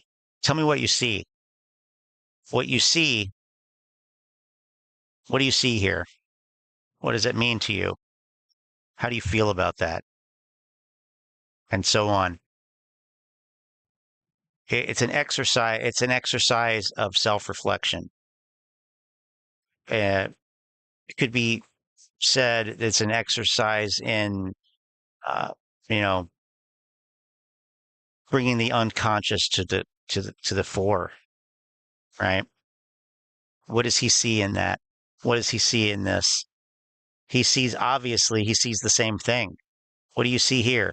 What do you see here? Oh, it's the same. It's tracking perfectly. It's 1-to-1. Just like the symmetry here. Look at that symmetry. It's exactly, flip it upside down. You got the AMC chart. You got the SPY chart. You got this chart. You got that chart. It's an ink blot test. It's what do you want to see? What do you hope you see? Well, that's what I see. I want to see this, so that's what I see. So many fascinating, absolutely fascinating psychological and sociological things on display here. It's like a little mini lab. That's why I do this, even if there's 4 people, because this is a laboratory experience. This should count as AP credit. You should get college credit for this course. Ball target. I'm leaning more towards right. after hours knife. I mean, look at this. Look at this crap. Did not have to. Come on. It's very clear to everyone. Tracking on the micro is insanely hard to do. It's very easy to get. Yeah. It's insanely hard. Same gaps on both sides. Supporting the fact that with the tracking I'm showing you here, equivalent of the. I mean, it just keeps going and going and going. Here. So. How many times can we look at this? Has broken both of its macro patterns to the upside. The descending Broadening wedge and the ascending triangle broke both of them to the upside from October 20. Like, he's one of these guys that thinks that if it breaks something to the upside, it's going to keep going up. That's what he thinks. I mean, he doesn't realize the high frequency nature of this market, the algorithmic nature of this market, which is ironic because that's what he's talking about here. But he thinks it's a macro algorithmic approach. He thinks it's they literally drew a shape on their iPad and the system trades it to make it look like the shape. I literally think that's what these guys think sometimes. They think it's about shapes. They think it's about, this and that. You've been saying all the YouTubers are wrong, but you have not provided an alternative or proved why they are wrong. Ooh. Well, you know what? I am so, what's the word? Honestly, how do I put this? I would never judge someone's channel the very first time I watched it. I would never say something like, you've not provided an alternative or proved why they're wrong. The very first time I listened to somebody on YouTube. Personally, I wouldn't do that. I mean, and Lynn's saying go watch his extensive video history. Yeah, I mean, I don't brag, because it's not about me being right or wrong, really. But I mean, I just so happen to have been right for 2 years. For 2 years. In fact, this is the only channel where you would learn, for example, what exactly is short volume? And why is it not a useful measurement for a short squeeze, for example? So I found one video from a few years ago where somebody explains it pre-meme stock era, for example, but not, I mean, and after I talked about it, this is just as an example, then you get people like Tony DeNaro coming out with videos, short volume versus short interest, et cetera, et cetera. That doesn't count. So you haven't had one YouTuber explain FTDs. Explain why FTDs are a nothing burger. They always are. They always will be a nothing burger with extra mayo. I've explained that in great detail as to why the big to-do about FTDs is misspent energy at its finest. It's complete FUD. It is, I mean, I can only imagine that it's being highlighted to distract people, to get them falsely hoping and to buy more shares.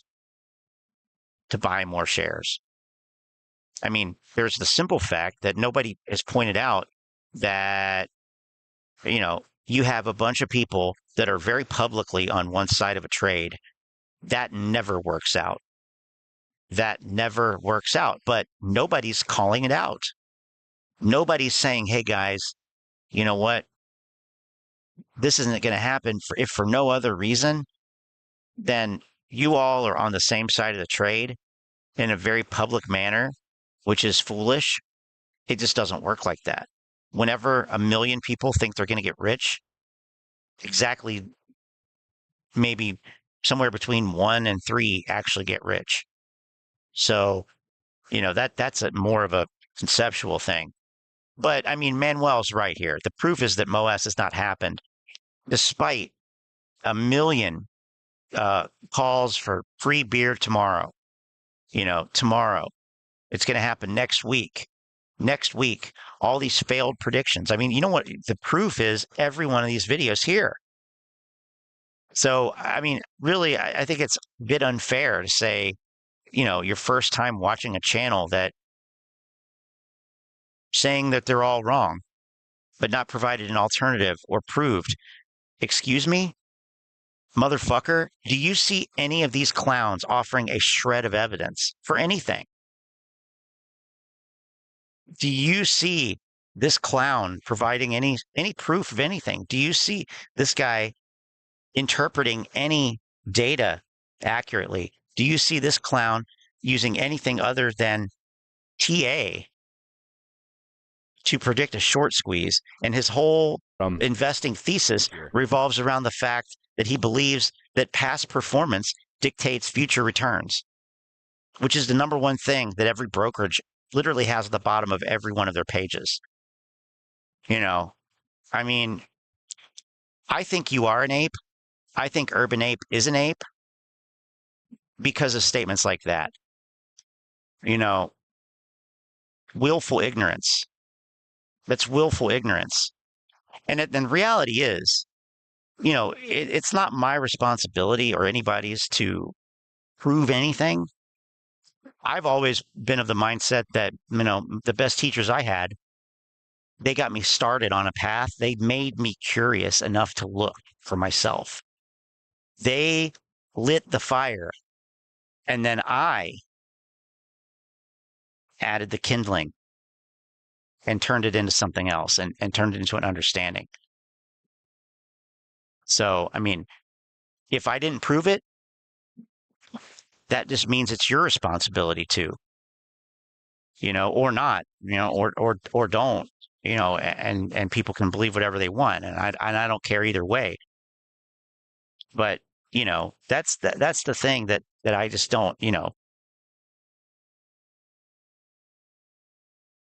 such little appreciation for anything other than the popular narrative, the popular opinion, or something flashy, or something, cool, or I don't know, novel or colorful on the screen, like these boxes and all these charts and whatever else.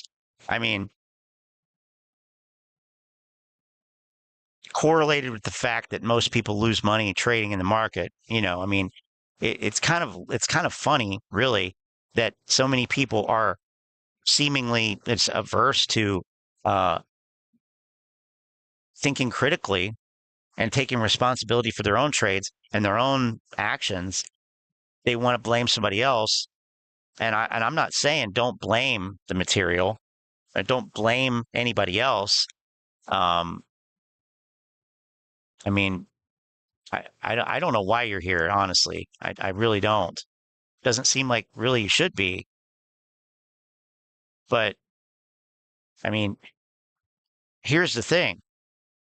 Can you not learn about the market by realizing what is wrong with the approach that's being presented here? I mean, that is really, if you want to boil it down, that's sort of the point. Here's the point. Okay, I'll spell it out. These people have no clue what they're talking about. We're going to listen to it. We're going to talk about that. And I'll admit, I don't take as much time to go through these basics because they are basics. I mean, pardon me for not explaining how the order book works on every stream. Pardon me for not explaining how what he's showing you here is basic TA. This is basic technical analysis of trading within a range. There is nothing here. If you listen to any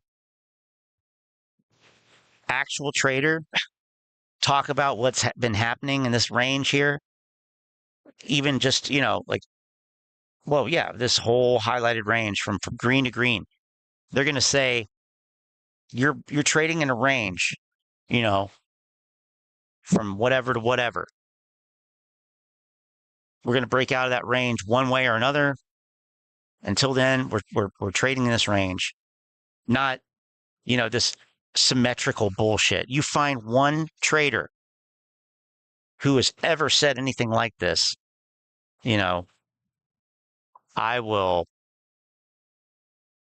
stand by that. You will not hear anybody talk about this garbage because that's what it is. It's garbage. And I don't want you to trust me. I don't.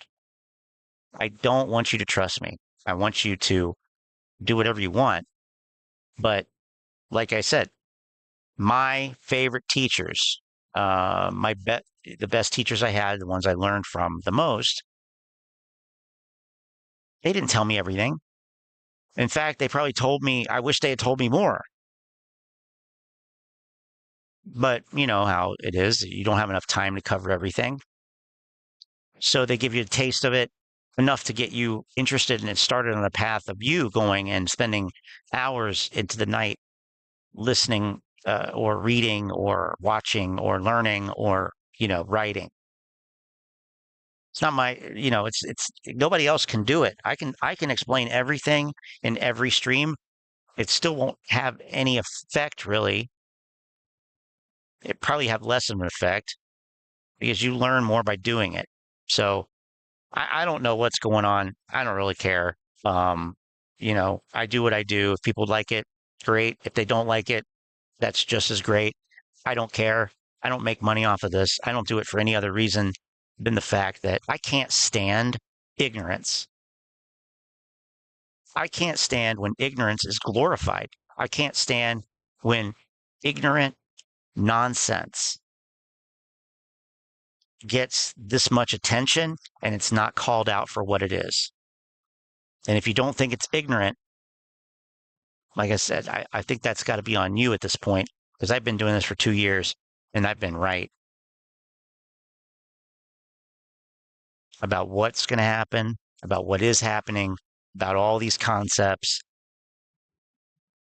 because not because I'm a genius. That's not it. Not because I'm rich or not rich or poor, whatever. Because it's common sense. You got to go back to basics. The one time I'll agree with Elon Musk, the one time is in terms of going back to the basic underlying principles of whatever it is that you're looking at. And the stock market is supply and demand. What causes a price to go up and down? These guys don't know. They don't know. How do I know that? Because when they talk about, we bought 25,000 shares and the price didn't go up. Now, yeah, because you don't understand how it works. All right. I'm going to end on a positive note here. You'll see what I mean.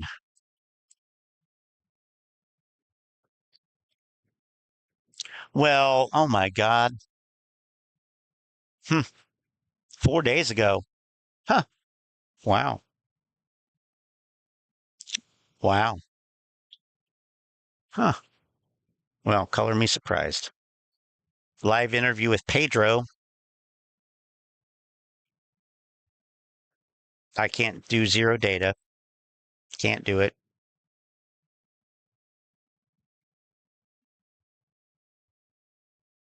Who is this guy? Moass PMC Trades. Clarifying my synthetic squeeze brackets. Sounds fun. Everyone, this is not a financial advice. This is not financial advice. I'm not a financial advisor. This is don't base anything I say off these videos. I just do it for pure entertainment purposes only. A couple things I want to clarify on the video I made yesterday about the synthetic squeeze. One, I don't know what the hell I'm talking about. So don't base anything off these videos. I got to keep saying that. Two, this synthetic squeeze thought process I had was before a reverse split, or possibly if the reverse split is stopped by the judge. If we go into a reverse split, I don't even have a guess. I don't know, I know the yes voters, and I'm not trying to separate yes or no voters because whatever. Their theories, we have ours, I have mine, you have your own, we have our own opinions, our own thoughts, whatever. Well, that's kind of the problem. Their theory is to change a CUSIP number, a CUSIP number. You know what I'm talking about. And it forces shorts to have to cover, or Also, the fact that ape is Hasn't that been debunked by now? I think possibly once that converts over, they're gonna have to cover those, and it just creates a. Yeah. Well, how many times have we heard that? How many times have we heard, oh, this is going to cause them to cover, this is going to force them to cover? How many times has that been said? How many times has that actually been the case? I mean, how many times has it been said?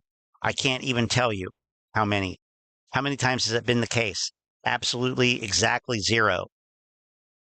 Now, that's not a reason to say that it won't ever happen or that it couldn't ever happen. But, you know, let me just say, there's very little in this world that will actually force shorts to cover. If you think about it,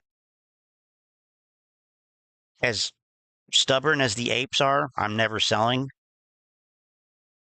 Why would it really be that much different for someone on the other side? Except when you're talking about institutions that literally have risk management departments, a whole department that analyzes risk through the use of computer programs and algorithms and whatnot to determine what they can and can't do. So there's actually more risk in going long on AMC at this point. I mean, that's the reality. More collateral is required to go long on AMC than short. I understand their theory. I just don't think it's going to go like that. I mean, possibly it should. I'm not saying that anything's impossible. It just seems improbable. Okay. My personal theory on that is if we reverse split, it gives them a chance to clean things up in the background. So that's just my personal opinion. People think, I mean, we've been in this play long enough to see how much this manipulation has affected the stock price. Not financial advice. No hard concrete evidence. I'm just spewing shit that comes out of my brain. But you know what? He's not wrong. We have seen what the manipulation can do. Look at this. Look at what the manipulation did. This is what the manipulation did. This is what the manipulation did. This is the manipulation. This is what the manipulation did on GameStop. You know, that's the manipulation. This is not the manipulation. This is the efficiency. This is the efficiency of the market. This is the inefficiency. This is the efficiency. You know, like pressure going from high to low, market going from inefficient to efficient. Is this true? Is this a real honest valuation? Well, the market says it's not. Boom. Easy. Done. Is this an accurate valuation? Is this truthful, valuation of AMC? Well, the market says no. It's not. This is the manipulation. This is the undoing of the manipulation. So, I mean, yeah, we've seen what it can do. Seen what happens, and then I've also seen what happens to reverse splits, and I have no evidence showing me it's a good thing. Will I sell my stock? I don't think so. I haven't heard one person talk about the company itself in this at all tonight. I pay them, I eat the burger, it's gone. They're just talking about the squeeze. They're talking about technical analysis. The money I've got in there. And Al's talking about explode to Moass. Kickbacks or whatever. Exclude the fact that, hey, maybe something does happen after a reverse split. I don't think it does, but whatever. But yeah, anyways, that synthetic squeeze, my brackets in that were based on Lou. Lou, don't leave Lou. Happens, or if the reverse split is stopped. And it's not going to be stopped. Decide that they're going to let it go without letting it go, if that makes any sense. Now, if this thing were to go like it legally, not legally, I'm not even going to use those words. in my opinion, if this thing were to squeeze how it should squeeze with no interference, let it pop. Like if just right now, algos went out of control and it just let everything go and shorts had to cover and everything went. But why would that happen, though? I say easily. Why would they have to? We would see the price is low right now. That's just my personal thought. I mean, here's the thing. There's two kinds of short squeezes. Well, there's probably more than two, but there's two kinds that I'm going to tell. The first kind is when there's a company that's shorted and something happens in the company, unexpected positive earnings, some investment, some positive news, acquiring a really great person to add to the team, something like that. That's a fundamental short squeeze. It's based on fundamentals. It's based on some actual tangible actions or data that are positive that cause the price to go up. It causes the price to go way up. And then that in turn causes short sellers to become unprofitable. And because that move up has legs, it has something behind it, right? You can't just say, well, I'm going to ride it out, because you don't know. Because, hey, this company turned around. Hey, they acquired this great talent. Hey, they did this or that, whatever. Okay. The future looks brighter, in other words. So that's a fundamental short squeeze. And conversely, the second type is basically a manipulated short squeeze. That's what happened with GameStop. That's what happened with AMC. You had a large short position in a stock that was profitable. Traders, either legally or illegally, I'm not commenting on which one it was here. Likely some were illegal, strictly speaking. Well, does it matter? No. But traders colluded to drive the price up of a stock through coordinated buying. That drove the price up, not for fundamental reasons, not for any other reason than to try to initiate a short squeeze. That's actually illegal if it can be shown that it's coordinated for the purpose of manipulating the price up to the upside. So that's what they've been trying to do. Although you also hear the fundamental squeeze talk, like they're going to pay off their debt and it's going to erase the short thesis, or this movie is going to come out and it's going to erase the short thesis. And it doesn't work like that. That will a single movie or whatever, I don't even care. A whole lineup of movies will not do it. That's not what we're talking about here, because every theater gets the same movies to show. That is not specific to AMC. There's no reason why that would be the catalyst. It's not going to be Harrison Ford. It's not going to be Tom Cruise.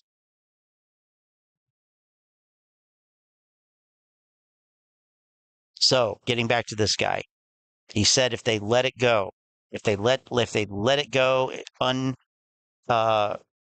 unhindered, whatever he said, without interference, I think, what it should go to. There's no should in the stock market, first of all. There is no should. There just is, first of all. But secondly, what would cause this catalyst? What would be the thing that would set it off? What is the powder keg moment that would actually trigger this? The stock price is down. It's way down. Absent of a fundamental catalyst or a serious coordinated effort, which is impossible now that there are 1.5 billion shares, that would never happen. If there's one thing that should be clear by this point, it's that people don't, except for the apes, they're an exception. People don't want to willingly give up their money for no reason. They're not going to hand out free money. Everyone, except the apes. I don't understand how that's not clear at this point. Like, if they let it run, who are the people that are buying the stock at these exorbitant prices when it can just as easily be purchased for $4 now? What would make it all of a sudden be worth way more?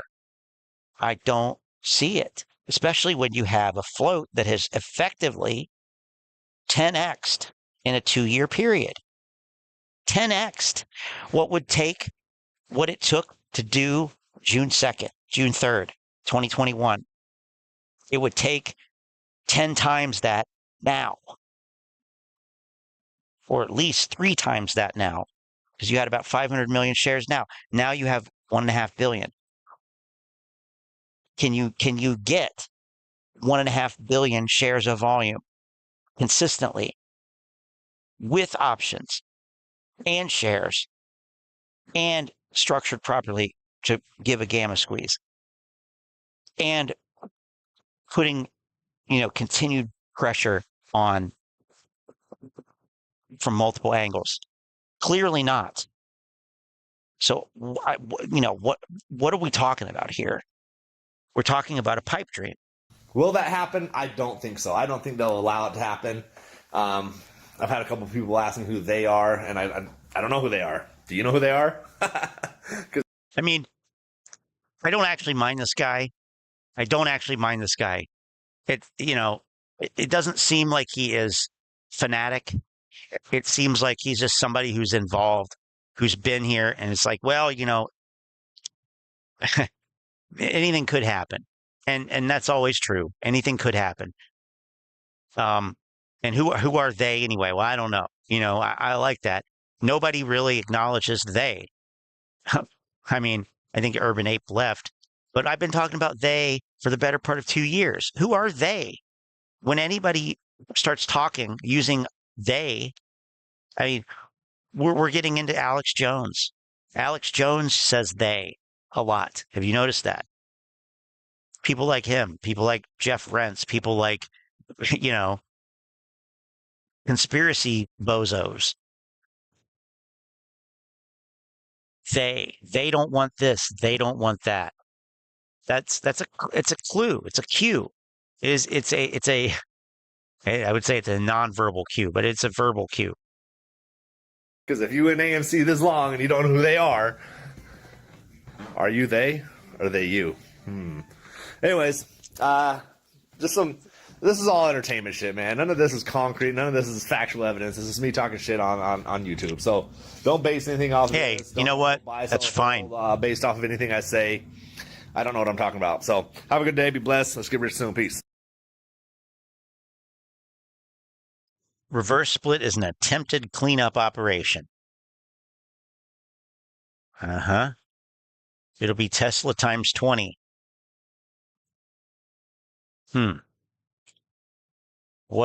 Where's Model 3, dude? Losing 90% or losing 100% is all the same to me. That's the problem. This is not the same. It's not the same. All right. Well, it's that time. All right, tomorrow's Friday already. Finance chat link in the description. Join us there. Subscribe to the channel. Hit the like, leave a comment or chat, whatever. I don't know if you all were here at the beginning of the presentation when I played a little intro montage that I threw together. Literally threw it together right before this. I forgot I said I was going to do it, but I delivered. So I'll end with that little montage, and maybe set it to the to a video sequence of one of our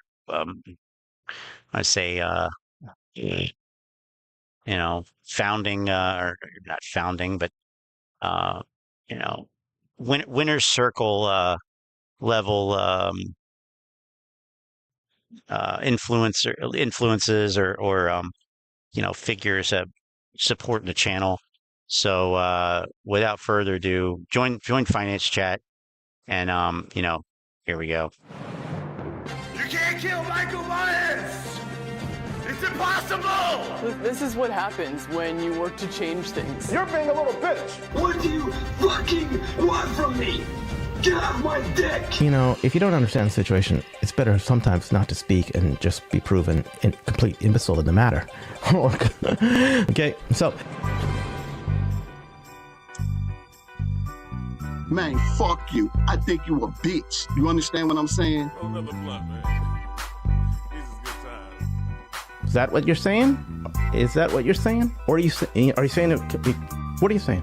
You full of shit, full of shit, full of First they think you're crazy, then they fight you. I don't know. I don't really think that's the case.